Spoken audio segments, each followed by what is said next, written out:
Assalamualaikum students, how are you? I hope you will be fine. Students, today's our topic is ribosome. So let's start our topic. First of all हम इसके overview लेते हैं कि ribosome जो है वो होते क्या हैं। राइबोसोम जो होते हैं ये टाइनी मॉलिक्यूल होते हैं, छोटे दाने की तरह के होते हैं और ये इनका काम क्या होता है, ये भी एक सेल ऑर्गेनली है और ये प्रेजेंट कहाँ पे होते हैं, साइटोप्लाज्म में, ठीक है। और इनका काम क्या होता है, प्रोटीन की सिंथेसिस, ठीक है। तो हम स्टार्ट करते हैं। Ribosome, the ribosome is a complex molecular machine found inside the living cells that make proteins from amino acids in the process called protein synthesis और translation। राइबोसोम क्या है, ये कम्प्लेक्स मोलिकुलर मशीन है जो living cell के अंदर पाई जाती है और इसका काम क्या होता है, इसने प्रोटीन को बनाना होता है कहाँ से, अमाइनो एसिड से, और किस प्रोसेस के ज़रिए बनाना होता है, ट्रांसलेशन के प्रोसेस के ज़रिए, ठीक है। Ribosomes are special organism as they are found in both prokaryotic and eukaryotic cells. ये स्पेशल ऑर्गेनिज्म है क्योंकि ये दोनों प्रोकैरियोटिक जिनके अंदर ट्रू न्यूक्लियस नहीं होता और यूकैरियोटिक जिनके अंदर ट्रू न्यूक्लियस प्रेजेंट होता है, तो ये उन दोनों में प्रेजेंट होते हैं। Every cell needs ribosomes to manufacture proteins.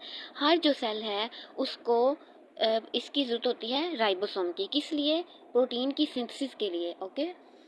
Next है राइबोसोम स्ट्रक्चर। ये नीचे आप इसका देखें राइबोसोम का स्ट्रक्चर। राइबोसोम के दो सब यूनिट्स हैं, एक लार्ज है और सेकंड जो है वो स्मॉल है। स्मॉल सब यूनिट वो 30S है और जो लार्ज है वो 70S है।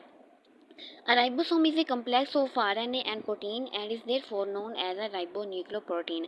इसलिए जो राइबोसोम है ये किसका कम्प्लेक्स होता है, आरएनए का और प्रोटीन का, इस वजह से ये राइबोन्यूक्लियोप्रोटीन भी कहलाता है। It is made up of 2 सब यूनिट्स, ये 2 सब यूनिट्स का बना होता है।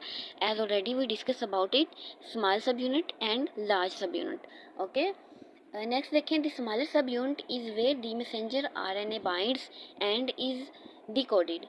जो स्मॉलर सब यूनिट है, 2 सब यूनिट हैं, तो जो स्मॉल सब यूनिट होगा वहाँ पे मैसेंजर आरएनए क्या हुआ हुआ है, बाइंड हुआ हुआ है। ये आप नीचे देखें कि 2 सब यूनिट हैं, तो जो स्मॉलर यूनिट है राइबोसोम का वहाँ पे जो मैसेंजर आरएनए है वो अटैच हुआ हुआ है, बाइंड हुआ है, और डिकोड होगा वहाँ पे messenger RNA.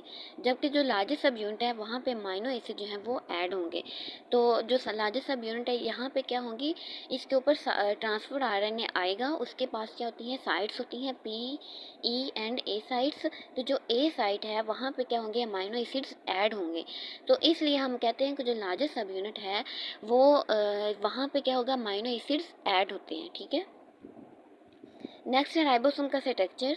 It is located in 2 areas of cytoplasm. ये साइटोप्लाज्म के 2 एरियाज में पाए जाते हैं।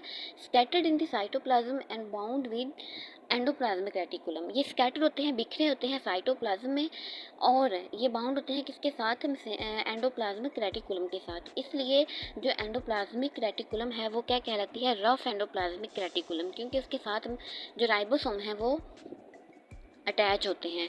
उसके बाद है prokaryotes have 70S ribosome while eukaryotes have 80S ribosome. जो लार्जेस्ट सब यूनिट है 70S और एक दूसरा है 30S। जो उनका जो प्रोकैरियोट्स हैं उनके अंदर जो लार्जेस्ट सब यूनिट है वो 70S का होता है, लेकिन जो यूकैरियोट्स हैं उनमें क्या होगा, 80S का होगा। S क्या है यहाँ पे, स्वेडबर्ग। नेक्स्ट है around 62% of ribosomes are comprised of RNA while the rest is proteins. उन्होंने कहा कि जो 62% है राइबोसोम के, उनके अंदर क्या होता है, आरएनए प्रेजेंट होता है, बाकी जो उसमें क्या होगी, प्रोटीन होगी। नेक्स्ट है राइबोसोम का फंक्शन। तो जो ये हम ओवरव्यू में मेन फंक्शन जो इसका होता है राइबोसोम का, वो क्या होता है, सिंथेसिस ऑफ प्रोटीन। इसने it assembles amino acids to form protein. इसने इकट्ठा करना होता है अमाइनो एसिड्स को और क्या करनी होती है, प्रोटीन बनानी होती है, ठीक है।